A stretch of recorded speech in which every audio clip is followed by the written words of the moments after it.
உங்களுடைய தங்கம், வெள்ளி, வைர நகைகளை உடனே செல் பண்ணுமா? நம்பிக்கையான நிறுவனம் Max Gold. Call 04445454545. Max Gold, cash for gold. எங்களுக்கு கார் வேணாங்க உதயநிதி ஸ்டாலின் சொல்லிட்டார் சட்டசபையில்.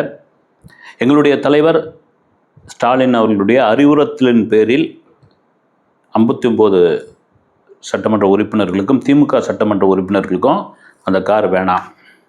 காரணம் என்னென்னா, ஏற்கனவே நிதிச்சுமை இருக்கிறது, மக்களுக்கு வரி போட்டிருக்கீங்க, அப்புறமா கஜானா காலிந்தீங்க, இதில் எதுக்கு அரசாங்கத்திற்கான செலவா? எங்களுக்கு வேணாம், கார் வேணாம். இந்த கார் பஞ்சாயத்து போய்கிட்டே இருக்குது. ஒரு எம்எல்ஏ காரே இருக்காது அப்படின்ற ஒரு கேள்வி இருக்கிறது.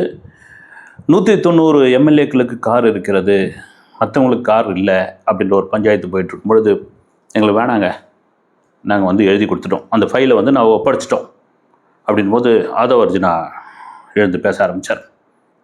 சரிங்க, சொந்த வீடு 3 வச்சுருக்கீங்க சென்னையில். யாரோ உதயநிதி கேட்குறாரு, சொந்த வீடு 3 சென்னையில் வச்சுருக்கீங்க, ஆனால் நீங்கள் ஏன் அரசு பங்களாவில் போய் தங்குறீங்க அப்படின்ற ஒரு கேள்வியை முடித்தார். இப்போ அதுக்கு வாடகை கட்டுறது, அதுக்கு வரி கட்டுறது அரசாங்கம் தானே, 3 பங்களா இருக்குதே அப்படின்னு. ஆனால் இவர் சொன்ன பிறகு தான் தெரியும் உதயநிதி ஸ்டாலின் அரசு பங்களாவில் தான் தங்குறார் அப்படின்னு. உடனே அவங்க கட்சியை சேர்ந்தவர் கே நேருன்னு நினைக்கிறேன், அவர் எங்கள் எதிர்கட்சி தலைவர் அப்படின்னா ஒரு அமைச்சருக்கு இணையான ஒரு அந்தஸ்து உள்ளவர், அவர் ஏன் அரசு பங்களாவில் தங்கக்கூடாதா, அவர் ஏன் தங்கக்கூடாதா அப்படின்ற ஒரு கேள்வி.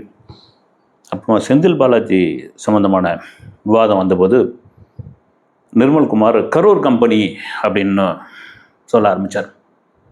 அந்த பக்கம் தக தக தக தக தக தகன்னு. ஏன்னா இந்த கரூர் தாங்க எல்லாருக்குமே தெரியும், இந்த கரூர் சம்பவம் தான் தாவேக்காவை அஸ்தமனம் பண்ணணும் அப்படின்னு முன்னெடுக்கப்பட்டதாக இன்னும் விவாதம் இருக்குது. இன்னும் கூட பாருங்கள், கரூர் சம்பவத்தை மையமாக வச்சு தான் பல பேச்சு பேசினாங்க. அப்படியே விட்டுட்டு ஓடிட்டு வந்துட்டீங்களே, 41 பேர் உயிரா இல்லையா, நீங்களாம் ஒரு தலைவனா, உங்களுக்கு ஈவிரக்கம் இல்லையா, யார் விஜயை பார்த்து, உங்களுக்கு மனசாட்சி இல்லையா, கரூர் போய் பார்க்க மாட்டிங்களா, கரூர் எந்த பக்கம் இருக்குன்னு தெரியுமா, இப்படியா சொல்லிட்டு சரி நான் கரூர் போகிறேங்க முதலமைச்சரான பிறகு, அந்த 41 குடும்பங்களுக்கும் நான் பணியாணை கொடுக்குறேன் அப்படின்னு. அதெல்லாம் கரூர் போகக்கூடாது, அதெல்லாம் எப்படி போகலாம், அதெல்லாம் கரூர் எல்லையை தொடக்கூடாது, ஓடு சுப்ரீம் கோர்ட்டுக்கு ஓடு, போங்கன்னு சொன்னது நீங்கள் தான், போவாதன்னு உடனே கோர்ட்டுக்கு போனது நீங்கள் தான். இப்போ அந்த விஷயந்தான் கரூர் அப்படின்னாலே செந்தில் பாலாஜினாலே கரூர், அங்கே அவருக்கு ஒரு தனி செல்வாக்கு உண்டு. அந்த கரூர் கம்பெனி அப்படின்னோடனே டக்குன்னு உதயநிதி ஸ்டாலின் என்ன பண்ணிட்டாரு, சங்கி அமைச்சர் நிர்மல்குமார் அப்படின்ட்டு இல்லை சட்ட அமைச்சர் அப்படின்ட்டு மாற்றினோடனே கப்பன்னு சலசலப்பாச்சு. உடனே அமைச்சர் நிர்மல்குமார் எழுந்து கழிவறையில் 3 மணி நேரம் உட்காந்துருந்த தலைவர் யாருங்க அப்படின்னு ஆரம்பித்தாங்க. அது தெரியும் எல்லாருக்கும். உதயநிதி அவர்களை அரெஸ்ட் பண்ண வந்தப்போ ஒரு முன்னாள் அமைச்சர் மா சுப்பிரமணியம், என்னங்க ஒரு கழிவறை கூட போக விட மாட்டேன்றீங்க, அவர் கழிவறையில் இருக்காருங்க, அதுக்குள்ளே திப்புன்னு அரெஸ்ட் பண்ணுன்னு சொல்கிறீங்க அப்படின்னு அது பெரிய வயிறாச்சு. அதுக்கப்புறம் உதயநிதி சொன்னார், இல்லை நான் உட்காந்து பேப்பர் தாங்க படிச்சுட்டு இருந்தேன் அப்படின்னு. இந்த கழிவறை அப்படின்னு சொன்னோம், உடனே அது பெரும் விவாத பொருளாக மாதிரி சபாநாயகர் வழக்கம் போல் அவர் ஒரு மத்திய சிரமன்றத்தில் அவரை விட்டு ஆளே கிடையாதுங்க. உண்மையிலே சிறப்பாக பண்ணிகிட்டு இருக்கார். நிறுத்துங்க, கொஞ்சம் நிறுத்துங்க, அந்த கரூர் கம்பெனின்றது அவை குறிப்பிலேருந்து எடுக்கிறேன், சங்கீன் அவை குறிப்பிலேருந்து எடுக்கிறேன், நிறுத்துங்க இதோட அப்படின்னு சொல்ல ஆரம்பித்தார்.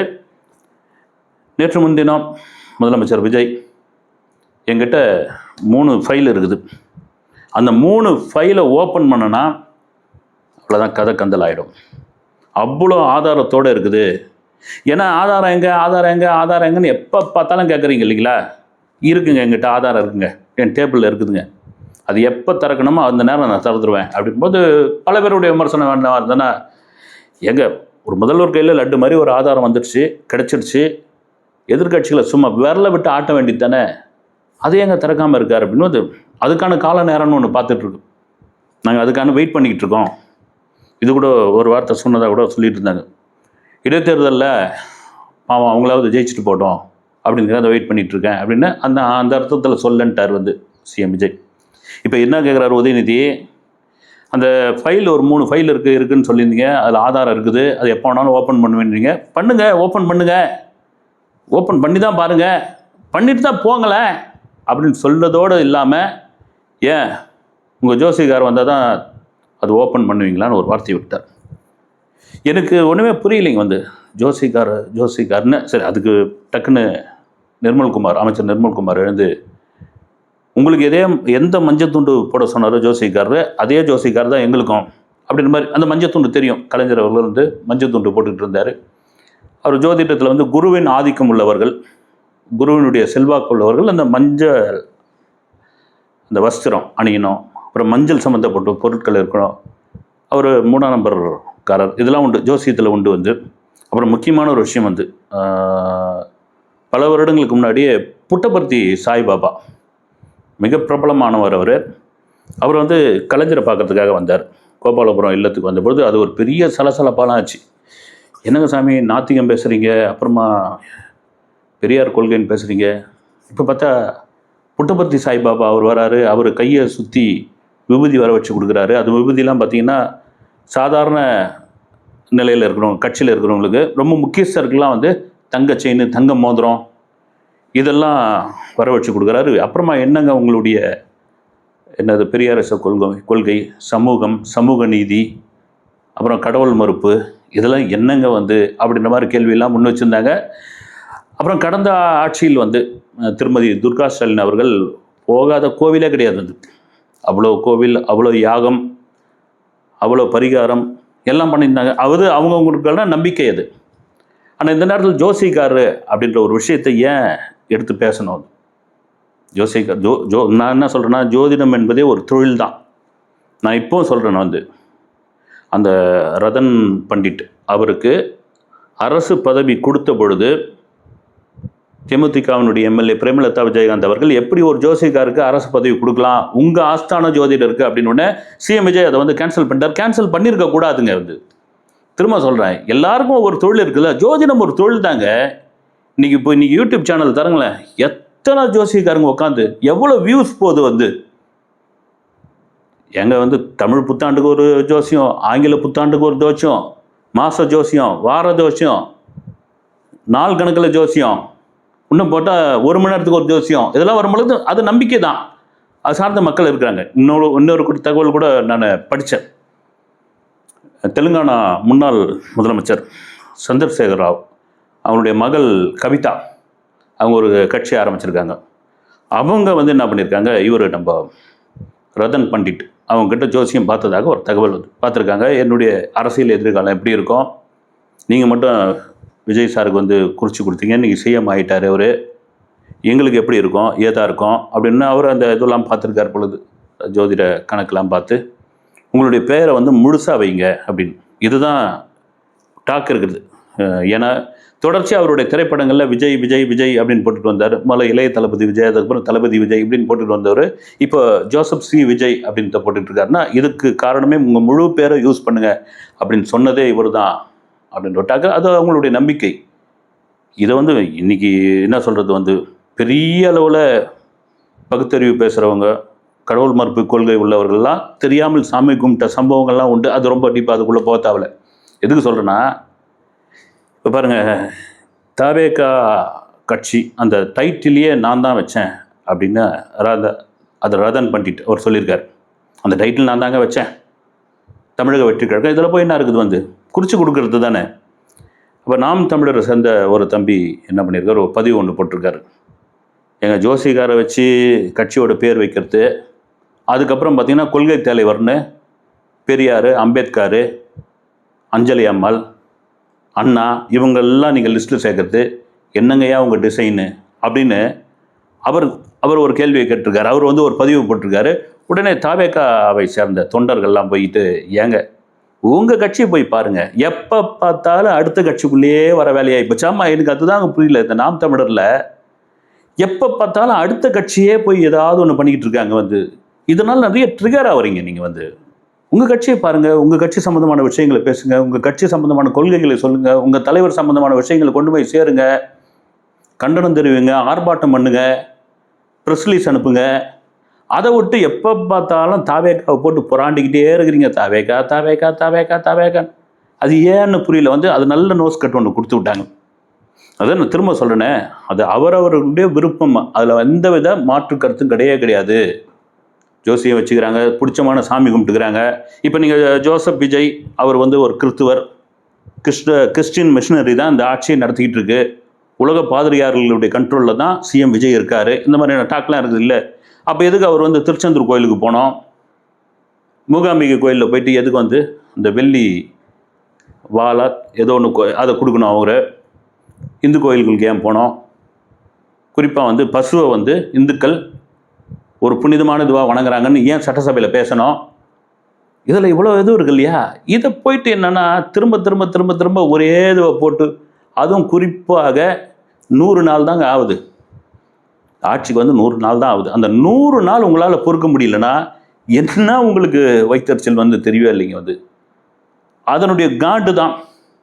அப்புறமா மதுரையை சேர்ந்த ஒரு தாவேக்கா எம்எல்ஏ, அவர் பேர் கல்லணை, கல்லணைன்னு, அவர் ஒரு விஷயத்தை சொல்லியிருக்காரு. எங்கள் முதல்வர் சில சம்பவத்துக்கு போதெல்லாம் சிரிக்கிறாரு.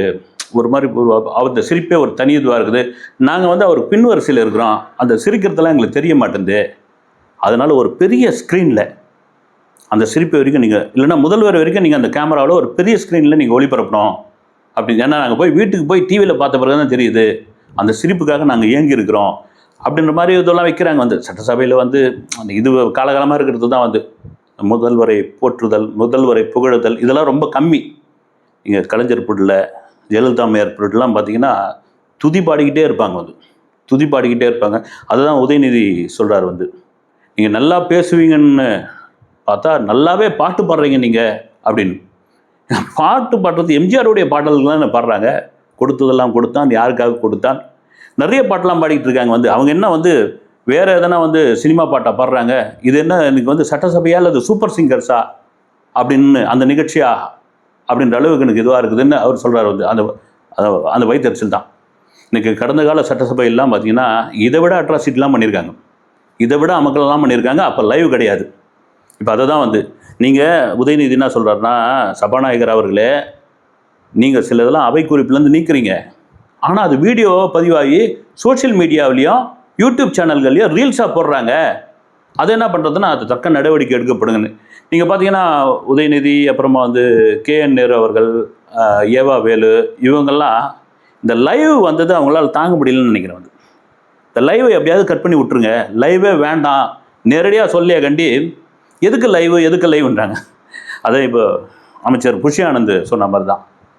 நான் கிளம்பி சட்டசபைக்கு வந்துக்கிட்டு இருக்கேன். ஒரு அம்மா கீரையோ காய்கறி வைக்கிறேன். அந்த அம்மா உட்காந்துக்கின்னு அந்த லைவை பார்த்துக்கிட்டு இருக்காங்க. கேட்டதுக்கு என்னென்னா, காலேஜ் விட்டு என் பொண்ணு வந்துடும், அதுவும் உட்காந்து பார்க்கும், எங்கள் வீட்டுக்காரர் பார்ப்பார். நான் ஆரம்பத்துலேருந்து சொல்லிகிட்டு இருந்தேன், ஒரு IPL மேட்ச் பார்க்குற மாதிரி தான் இந்த லைவை பார்த்துக்கிட்டு இருக்காங்க. இன்றைக்கி அரசியல் அவங்களுக்குலாம் தெரியுது. அதுவும் இன்றைக்கி நடந்த இந்த அரசியல் விஷயங்கள்லாம் இருக்குது இல்லைங்களா, இந்த கருத்து முதல்லாம், அதெல்லாம் சும்மா சாம்பிள் தான். இது இன்றைய தலைமுறை பார்த்துட்டு இப்படி தான் நடக்குமா சட்டசபை அப்படின்னு. இதை விட பயங்கரமாக நடந்துருக்குது. நீங்கள் இப்போது இருக்கிற சபாநாயகர் பிரபாகர் அவர்களுடைய ஒரு பழைய இன்டர்வியூ ஒன்று பார்த்தேன் நான். 89ஆம் வருஷம் மார்ச் 25ஆம் தேதி முன்னாள் முதலமைச்சர் மறைந்த செல்வி ஜெயலலிதா அவர்களுக்கு சட்டசபையில் நடந்த அந்த கொடூர தாக்குதல். அப்படி தான் அது எப்படி நடந்தது, ஏது, அவர் விழாவறியாக அதை சொல்லியிருக்காரு. நான் அப்போ எம்எல்ஏவா இல்லை, அப்போ அவங்க சட்டசபை கிளம்பிக்கிட்டு இருக்காங்க. பிரபாகர் என் கூட வாங்க அப்படின்னாங்க. வந்துட்டு பார்வையாளர் பகுதியில் நீங்கள் உட்காருங்கன்னாரு. அப்புறம் பார்த்தா பார்வையாளர் பகுதியில் நான் அனுமதிக்கலை, நிற்கவே இல்லை. டக்குன்னு எனக்கு இந்த விஐபி பாஸ் கொடுத்து நீ உட்காந்து அதை பாருங்கள் அப்படின்னாங்க. கொஞ்ச நேரத்தில் அவங்க பேசிகிட்டு இருக்கும்போதே புத்தகங்கள் எடுத்து ஜெயலலிதா அவர்கள் மீது அடிக்க ஆரம்பித்தாங்க. அவங்க அதை தடுத்தாங்க, அந்த புத்தகங்களை தடுத்தாங்க. தடுத்த போது ஒரு புத்தகம் கலைஞருடைய கண்ணாடி போட்டு கண்ணாடி மேலே விழுந்த உடனே அப்படியே தடன்னு ஓடி அவங்கள அடிக்க ஆரம்பித்தாங்க, முடியை பிடிச்சி இழுக்க ஆரம்பித்தாங்க அப்படின்னு அந்த நெறியாளர் கேட்குறாரு. அந்த சமயத்தில் துரைமுருகன் தாக்கினாரா முன்னாள் அமைச்சர் அப்படின்னு. இல்லை, அண்ணன் துரைமுருகன் பின்வரிசையில் இருந்தார், அவர் தன்னுடைய தலைவருக்கு ஏதாவது ஆயிட போகுதுன்னு அவர் கத்திக்கிட்டு வந்தார் அப்படின்னு. அதன் பிறகு அவங்க தலைவரி கோலமாக ஏன்னா அப்போல்லாம் லைவ் கிடையாது, வந்த பிறகு நான் சொன்னேன், அதாவது வந்து இப்போதைய சபாநாயகர், அப்போ நான் எம்எல்ஏவா இல்லை, அப்போ நான் சொன்னேன், டக்குன்னு போய் ஆழ்வார்பட்டியில் இருக்கிற ஒரு மருத்துவமனையில் அட்மிட் ஆகிடுங்கம்மா. நீங்கள் அட்மிட் ஆகின பிறகு எல்லாரும் வந்து உங்களை பார்ப்பாங்க பாருங்கள் நீங்கள் அப்படின்னு ஒன்று. அது கூட இருந்த 2-3 பேர்லாம் அப்போதைய முன்னாள் அமைச்சர்கள் எம்எல்ஏக்கள்லாம் வந்து, அது என்னங்க அட்மிட் ஆகிறது, நேராக போய் கவர்னரை போய் பார்க்கலாம் அப்படின்னு சொல்லி கவர்னரை போயிட்டு மனு கொடுத்த பிறகு, ஆமாம் நீங்கள் சொன்னது கரெக்ட் தான், நான் போயிட்டு அட்மிட் ஆகிறேன் அப்படின்னு சொல்லி அதன் பிறகு தான் அவங்க அட்மிட் ஆனாங்க. ஆனால் முதல்லயே அவங்க ஹாஸ்பிட்டலுக்கு போயிருந்தாங்கன்னா அதே கவர்னர் அவங்கள வந்து பார்த்துருப்பாங்க. அது சட்டசபையில் அந்த நிகழ்வு அவங்களுக்கு ஒரு பெரிய அதிர்வலையை கொடுத்தது, அரசியலில் ஒரு பெரிய மாற்றத்தை கொடுத்தது. அதிமுக ஆட்சி அமைப்பதற்கு அடுத்த முறை அதை ஜெயலலிதா பெருவாரியான வாக்குகள் பெறுவதற்கு அந்த சம்பவம் ஒரு காரணமாக இருந்ததுன்னு. அப்போ பாருங்கள், சட்டசபையில் லைவே இல்லாத போது அந்த அளவுக்கு வெளியே நியூஸ் வந்திருக்குது. பிரிண்ட் மீடியாவில் வந்துட்டு தான், இல்லை வாய் வழியாக சொல்கிறது தான். பாருங்கள், கருத்து முன்னாள் அமைச்சர் துரைமுருகன் அடித்ததாக ஒரு விஷயம் இருக்குது. இந்த பேட்டியில் அவர் வந்து அடிக்கலை, அவர் பின்வரிசையில் இருந்தால் அவர் அந்த பக்கமே வரலன்ற மாதிரியான ஒரு விஷயம் இருந்துக்கிட்டே இருக்குது. ஆனால் அதுதான், அந்த சம்பவம் தான் மறைந்த செல்வி ஜெயலலிதா அவர்களுடைய அரசியலில் மிகப்பெரிய ஒரு திருப்பு முனையை கொடுத்தது. இதே சட்டசபை தான். இந்த சட்டசபையில் இப்போ லைவ் இருக்கிறதுனால பல பேர் சும்மா இருக்கிறாங்க, லைவ் போயிட்டுருக்கு பண்ணு. அதேமாரி ஏதாவது ஒன்று பண்ணுறாங்க, அப்படியே செல்லு பார்க்குறது, அதை பார்க்குறது, இதை பார்க்குறது, அப்படியே டயர்டாகிறது, இதெல்லாம் பண்ணுறாங்க. ஆனால் ஏதாவது ஒரு அமக்கலம் பண்ணணும்னு முடிவு பண்ணும்போது முடியாமல் போகுது அப்படின்ற ஒரு விஷயம் அவங்களுக்கு பெரிய வருத்தமாக இருக்கிறது. அதனால தான் அமைச்சர் ராஜமோகன் என்ன சொல்கிறாரு, ஆளுங்கட்சிக்கு சாதகமான லைவாக அது இருக்கக்கூடாது. ஏன்னா கடந்த ஆட்சி காலத்தில் அது ஆளுங்கட்சிக்கு சாதகமான லைவாக தான் இருந்தது. ஆளுங்கட்சி பேசும்போது தான் மைக் ஒர்க் ஆகும், இது வந்து காட்சி வரும். எதிர்கட்சி ஏதாவது பேசும்போது மைக்கு கட்டாகும், காட்சி கட்டாகும். அப்படி கிடையாது. இது எல்லாருக்கும் தெரிகிற மாதிரியான, எல்லாரும் பார்க்குற மாதிரியான ஒரு லைவ் தான் இது அப்படின்னு. இன்னொரு முக்கியமான ஒரு விஷயம் என்னன்னு தெரியல, ஒரு பிரபலமான ஒரு நகைக்கடை, இந்த தாய்மாமன் தங்க மோதிர திட்டம் இருக்கு இல்லைங்களா, அதுக்கு டென்டர் கேட்டிருக்காங்க. 1 பைசாவில் டென்டர் அவங்க கோரியிருக்கிறதா ஒரு தகவல் வருது.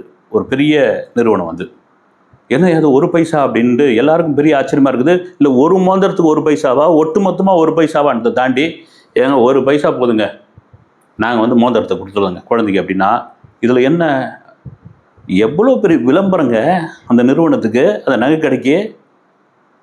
முதல்வர் திட்டத்திற்கான, தாய்மாமன் திட்டத்திற்கான அந்த குழந்தைகளுக்கு, பிறந்த குழந்தைகளுக்கு நாங்கள் தாங்க தங்கம் கொடுக்குறோம் அப்படின்னு ஒரே ஒரு சிஎம் விஜயோட ஃபோட்டோ வச்சு ஒரே ஒரு விளம்பரம் அடிக்கிட்டோம். எவ்வளோ பெரிய இது, நாங்கள் தாங்க அதுக்கான மோதிரம் கொடுக்குறோம் 1 பைசாவில் அப்படின்னு ஒரே ஒரு ப்ரெஸ் ரிலீஸ் கொடுக்கட்டும், ஒரே ஒரு விளம்பரம் கொடுக்கட்டும். இன்றைக்கி என்ன கோடான கோடி பேர் இருக்காங்க. சரியான புத்திசாலித்தனமான ஒரு வேலையாக அவங்க பண்ணியிருக்காங்க, இதில் மாற்றுக்கிறது கிடையாது. அதே வேலையில் ஏதோ ஒரு வகையில் தங்கம் வந்தால் போதும், அவங்களுக்கு அந்த குழந்தைங்களுக்கு தங்கம் கிடைச்சா போதும். ஏன்னா அந்த திட்டத்தை கூட நிறைய பேர் விமர்சனம் பண்ணிக்கிட்டு இருக்காங்க. எதை பண்ணாலும் விமர்சனம் பண்ணிக்கிட்டே தான் இருப்பாங்க. ஓகே, அடுத்த வீடியோவில் சந்திக்கிறேன். நன்றி.